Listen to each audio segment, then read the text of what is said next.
During this second lesson, we will analyze in detail some essential characteristics and skills that a sport operator must have to carry out Progetto Filippide's activities, as the tools that can be useful during the everyday work with someone who has autism. The different aspects that we are going to talk about are strictly interconnected. They are like the pillars of a house. They should all be there at the same time, otherwise the rest of them can support all the weight. The first and necessary essential tool to use as a sport operator is communication. In every aspect of it, you need to communicate with the athletes. There must be communication among the operators and towards the other professional figures that work with us, and above all with families. Remind that the sport operator is a guide and the trainer during the training. A moderator, someone who facilitates the disabled user doing the all daily tasks, but he is also a teammate for the athletes. To be able to know how to communicate with the athlete is essential. Keep in mind that the area linked to the communication and more in general the self-expression is severely impaired in pretty much all the autism spectrum disorder people. Each autistic person communicates with the others in a very unique personal way, according to the severity of their impairment. So, communicating, we can build a relationship based on trust, a strong relationship. To get in touch with them, you should know his or her personal code of communication that may be verbal or non-verbal. If the autistic user is verbal, we should know if their vocabulary is made of short sentences only, or if they can express themselves using proper structured speech, or if they can say just a few words. Otherwise, if we are dealing with a non-verbal user, we should be acquainted with their gestures, signs, or vocalizes in order to be able to use them properly and, by doing so, to communicate with them. Another two general rules that sport operators should follow in communication is knowing the correct volume of the voice to use, or how physical contact can affect the athlete's mood. He or she should change them according to the user she working with, the situation in which he or she is, and the behavior that the user carrying out. Without this basic knowledge, it's way more difficult to get in contact with the person in front of you. Therefore, it's going to take longer to be a relationship. During our meeting, I told you about Giacomo. That is a perfect example of how you can build a solid relationship with a non-verbal user. Without a correct and accessible communication between athlete and operator, it wouldn't be possible to efficiently working together and to create a strong relationship.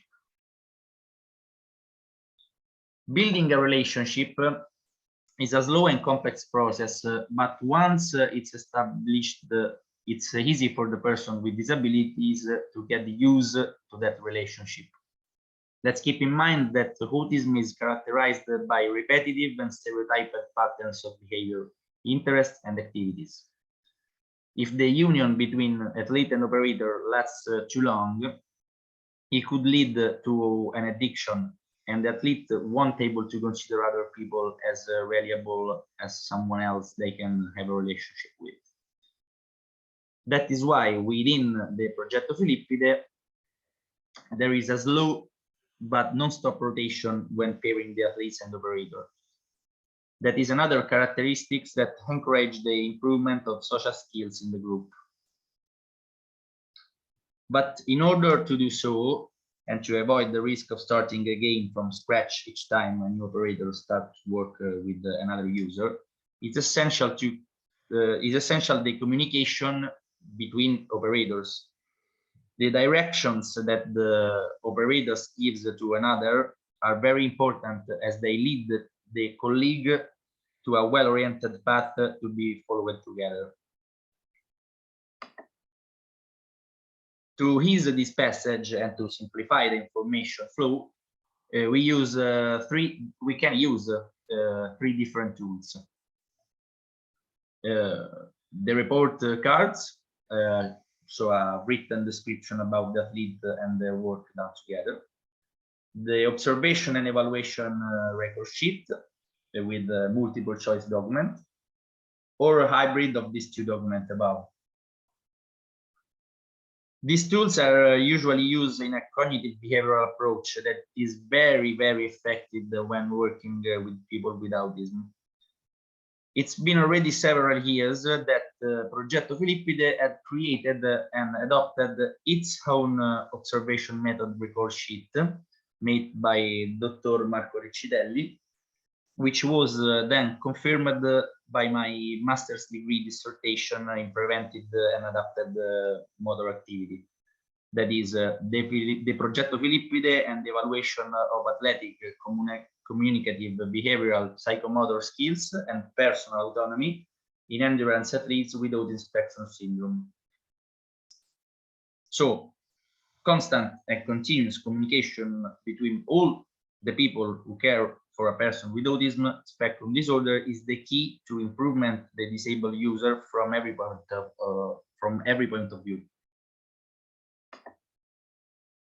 It's also significant to underline that even if the communication with families of the athletes is the prerogative of the social assistant, it's however of the highest importance that communication channel with them is also active with the operators, especially for those matters related to the daily well-being of an athlete, whereas themselves could not be always capable to express themselves.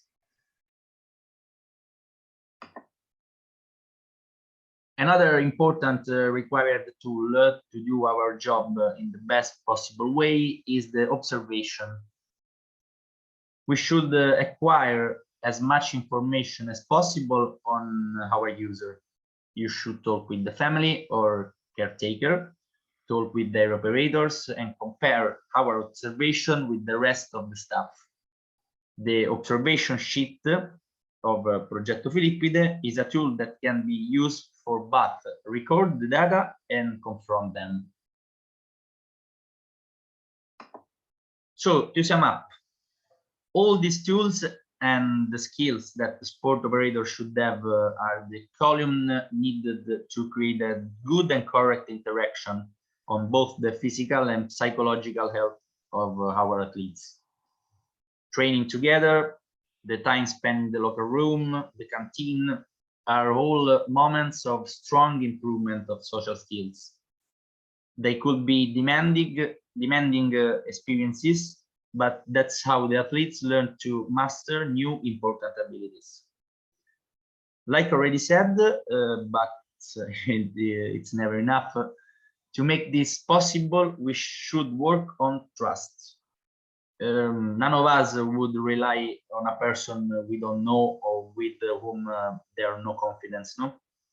But the relationship we build with the athlete makes us become both a real training teammate with he or she and a guide or a mediator. By doing this, we can improve the sport performance and the mental and physical health in inclusive context. Progetto Filippide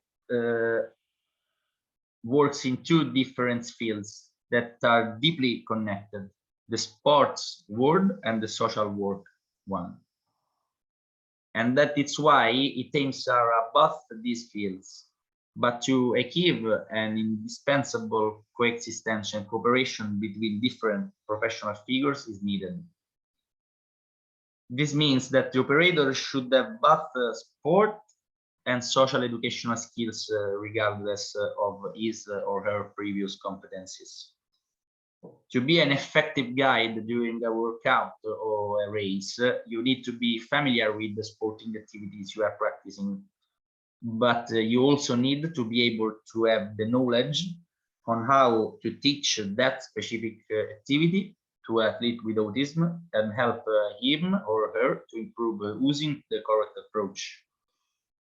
This is how we can give athletes with severe autism the opportunity to achieve together goals that wouldn't otherwise be possible. During the next and last lesson, I will tell you all about the sports experiences that a person with autism can do with the Progetto Filippide. Thanks for your attention. Bye.